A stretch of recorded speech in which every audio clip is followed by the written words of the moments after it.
1월 19일 수요일 새벽 기도회를 시작하겠습니다.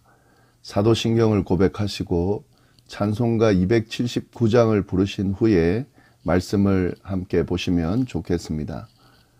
오늘 주신 말씀은 누가복음 5장 27절부터 39절까지의 말씀입니다.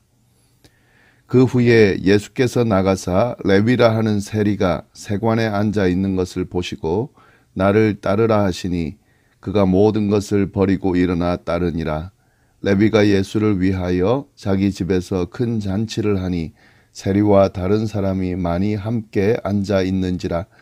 바리새인과 그들의 서기관들이 그 제자들을 비방하여 이르되 너희가 어찌하여 세리와 죄인과 함께 먹고 마시느냐.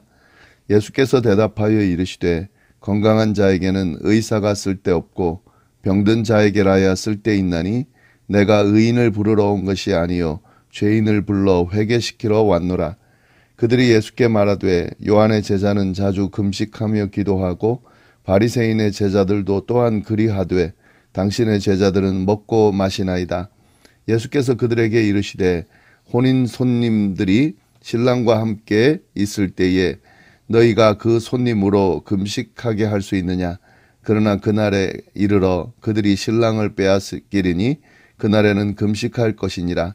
또 비유하여 이르시되 새 옷에서 한 조각을 찢어 낡은 옷에 붙이는 자가 없나니 만일 그렇게 하면 새 옷을 찢을 뿐이요 또 새 옷에서 찢은 조각이 낡은 것에 어울리지 아니하리라.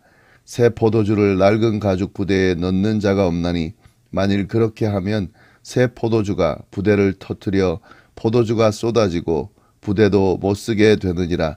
새 포도주는 새 부대에 넣어야 할 것이니라. 묵은 포도주를 마시고 새 것을 원하는 자가 없나니 이는 묵은 것이 좋다 함이니라. 아멘. 오늘 본문은 예수님께서 세리인 레위를 제자로 부르신 내용과 금식에 관한 예수님의 가르침에 대한 내용이 나오고 있습니다. 우리 이 두 가지 내용을 함께 나누어 보도록 하겠습니다. 먼저 예수님께서 세리인 레위를 제자로 부르시는 내용을 보겠습니다. 27절, 28절 말씀입니다. 그 후에 예수께서 나가사 레위라 하는 세리가 세관에 앉아 있는 것을 보시고 나를 따르라 하시니 그가 모든 것을 버리고 일어나 따르니라. 예수님께서는 레위라 하는 세리가 세관에 앉아 있는 것을 보셨습니다. 여기서 레위라는 사람은 마태를 말합니다. 레위는 연합하다는 의미를 가지고 있는 그의 원래 이름이고요. 그리고 예수님의 제자가 된 후에 하나님의 선물이라고 하는 아람어, 그 마태라고 하는 이름으로 바꾼 것으로 보입니다. 레위와 마태는 같은 이름입니다. 이 레위는 직업이 세리였습니다. 세리는 세금을 걷는 사람을 의미하는데요. 유대인들이 이 세리를 아주 싫어했습니다. 그 당시 세리는 로마를 위해 일하는 사람일 뿐만 아니라 이방인들과 접촉하는 자로 간주되었기 때문에 동족인 유대인들이 아주 싫어하고 미워했습니다. 그래서 그들은 항상 유대인들과의 식탁 교제의 대상에서 제외되었습니다. 그런데 이러한 세리 레위를 예수님께서는 어떻게 하셨습니까? 그를 보시고 그에게 나를 따르라 라고 말씀을 하셨습니다. 제자로 부르셨다 하는 말씀입니다. 예수님은 유대인들의 미움을 받는 세리였지만 그래도 레위를 배척하지 않고 그의 제자로 부르셨습니다. 예수님의 이 부르심에 레위는 모든 것을 버리고 일어나 예수님을 따랐습니다. 죄인으로 여겨졌던 세리 레위가 예수님의 제자가 된 것이죠. 이처럼 예수님은 누구든 차별하지 않으시고 당신의 제자로 부르셨습니다. 그 부르심에 응답하는 사람들은 누구든 예수님의 제자가 될 수 있었습니다. 이렇게 예수님의 제자가 된 레위는 예수님을 위하여 자기 집에서 큰 잔치를 베풀었습니다. 그랬더니 레위의 동료들인 세리들을 비롯해서 다른 사람들이 그 잔치에 참여해서 예수님과 함께 했습니다. 29절 말씀인데요. 레위가 예수를 위하여 자기 집에서 큰 잔치를 하니 세리와 다른 사람이 많이 함께 앉아 있는지라. 참 좋아 보이는 모습이죠. 제자로 부름을 받은 레위가 예수님을 위해 잔치를 베풀었고 그 잔치에 예수님뿐 아니라 동료 세리들과 많은 사람들이 함께 하면서 축하하고 즐거워하는 그 모습으로 우리가 보이는데요. 그러나 이 모습은 단지 좋은 모습으로 여겨지지 않았습니다. 앞에서 말씀드렸던 것처럼 세리는 죄인으로 여겨졌기 때문에 예수님께서 죄인들과 함께 어울려 식사를 하고 있는 그런 상황이었습니다. 당연히 이 모습을 본 바리새인과 서기관들은 예수님을 비판했겠죠. 30절 말씀입니다. 바리새인과 그들의 서기관들이 그 제자들을 비방하여 이르되 너희가 어찌하여 세리와 죄인과 함께 먹고 마시느냐. 이 당시에는 함께 식사하는 행위를 서로 형제로 받아들였다는 그런 의미가 있었습니다. 따라서 예수님이 죄인인 세리들과 함께 식사를 나눴다는 것은 예수님이 죄인들을 형제로 받아들였다는 그런 의미가 되는 겁니다. 죄인들과 함께 식사하는 것, 죄인들을 형제로 받아들인 것, 이것은 바리새인과 서기관들 입장에서는 전혀 받아들일 수 없는 거죠. 그들의 전통을 보면 죄인들과는 아예 상종도 하지 말라고 돼 있기 때문에 그렇습니다. 그래서 바리새인과 서기관들은 예수님을 비판하고 있는 겁니다. 그런 비판을 들으시면서 예수님은 뭐라고 하셨을까요? 예수님은 그들에게 왜 죄인들과 함께 식탁을 나누었는지 그 이유를 명확하게 말씀해 주셨습니다. 31절, 32절 말씀입니다. 예수께서 대답하여 이르시되 건강한 자에게는 의사가 쓸데없고 병든 자에게라야 쓸데있나니 내가 의인을 부르러 온 것이 아니요 죄인을 불러 회개시키러 왔노라. 예수님은 죄인과 식사한 이유를 비유를 통해 밝히셨습니다. 건강한 자에게는 의사가 쓸데없고 병든 자에게라야 쓸데있나니. 다시 말해서 의사는 건강한 사람이 아닌 병든 자에게 필요가 있다 하는 말입니다. 그처럼 예수님도 스스로 자신을 의롭다고 여기고 있는 의인을 부르러 온 것이 아니라 죄인을 불러 회개시키기 위함이다 라고 말씀하셨습니다. 죄인을 불러 회개시키는 것, 그것이 바로 예수님께서 성육신 하셔서 이 세상에 오신 목적이었습니다. 바리새인과 서기관들은 이 예수님께서 오신 목적을 제대로 이해하고 있지 못했던 거죠. 죄인을 불러 회개시키는 것. 예수님은 유대인들이 싫어하는 세리인 레위를 제자로 부르셨습니다.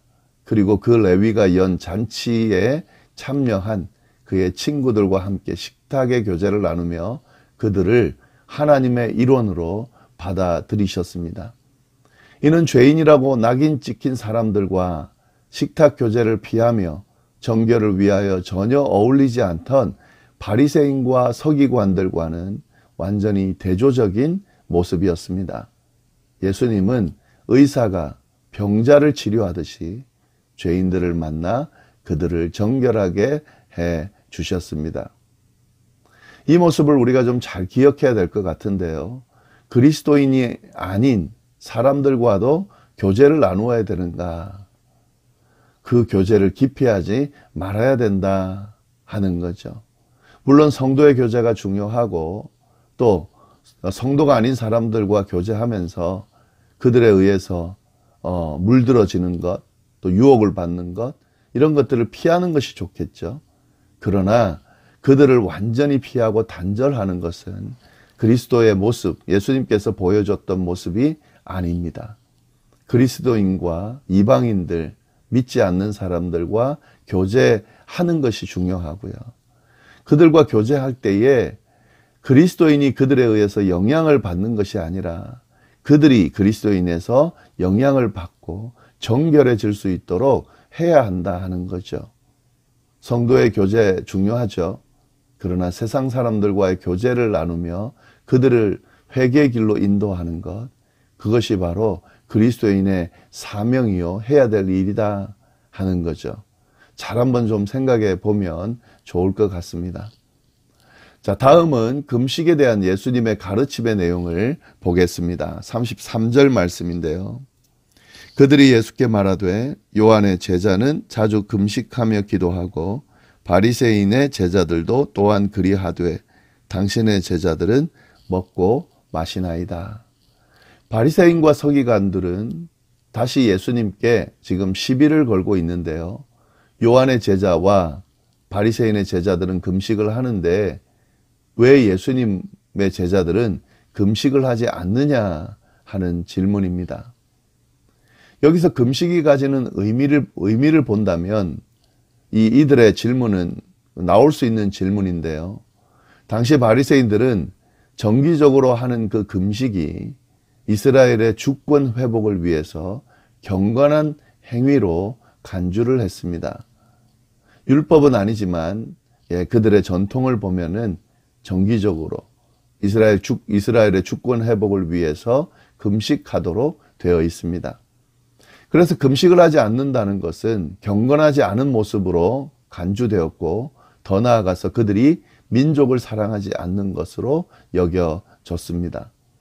그러니 그런 질문을 할 수 있는 거죠. 요한의 제자, 바리새인의 제자들은 금식을 하는데 예수님의 제자들은 금식을 하고 있지 않기 때문에 이러한 질문을 하게 되는 거죠.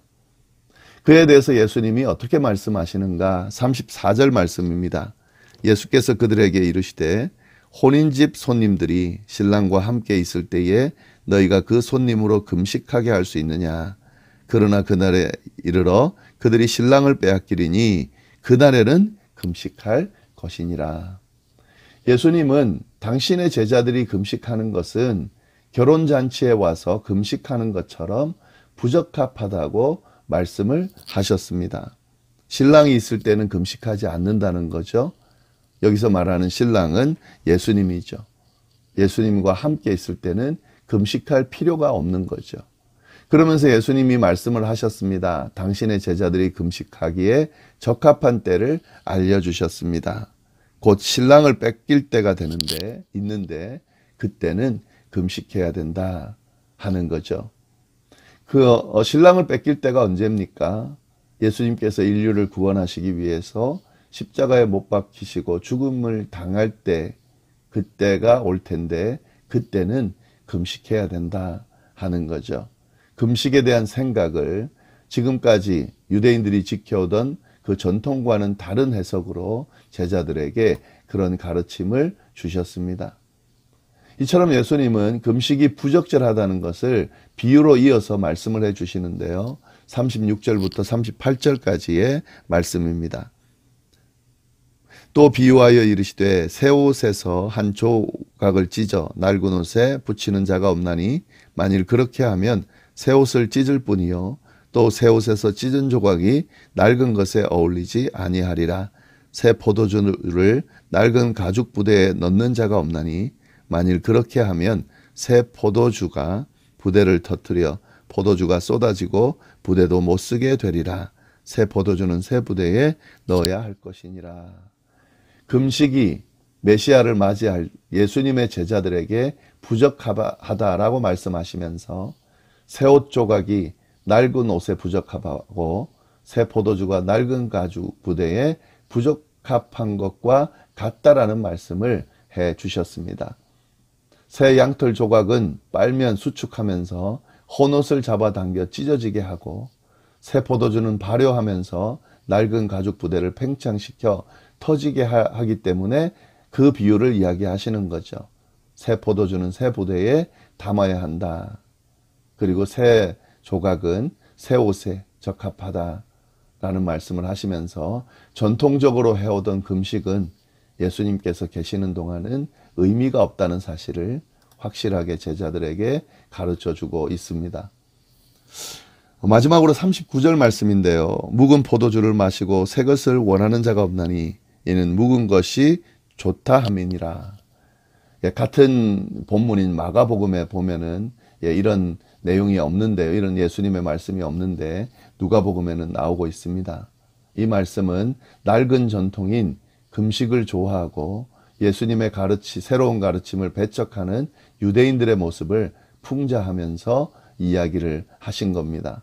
묵은 포도주를 맛보면 새 포도주를 원하지 않는다. 이건 유대인의 속담으로 보이는데요. 유대인들은 묵은 포도주를 좋아하듯이 묵은 금식과 전통을 좋아한다라고 지적하면서 예수님의 새로운 가르침, 예수님이 계실 때에 또 메시아로서 주는 가르침을 배척하고 있는 이 유대인들의 모습이 잘못되었음을 이야기해 주고 있습니다. 네, 이런 내용들이 오늘 본문 말씀인데요. 다시 한번 내용들을 잘 생각하시면서 그 의미들을 잘 새기고 또 우리의 삶의 말씀을 잘 적용할 수 있기를 바랍니다. 기도하겠습니다. 하나님 아버지 감사합니다. 오늘도 새날을 주셔서 감사합니다. 하나님께서 주신 새날을 귀하게 생각하고 하루 잘 보낼 수 있게 하시고 오늘 주신 그 말씀과 함께 예수님과 동행하는 삶이 될 수 있도록 인도하여 주옵소서. 함께하여 주시기를 간절히 바라고 살아계신 예수님의 이름으로 기도드립니다. 아멘.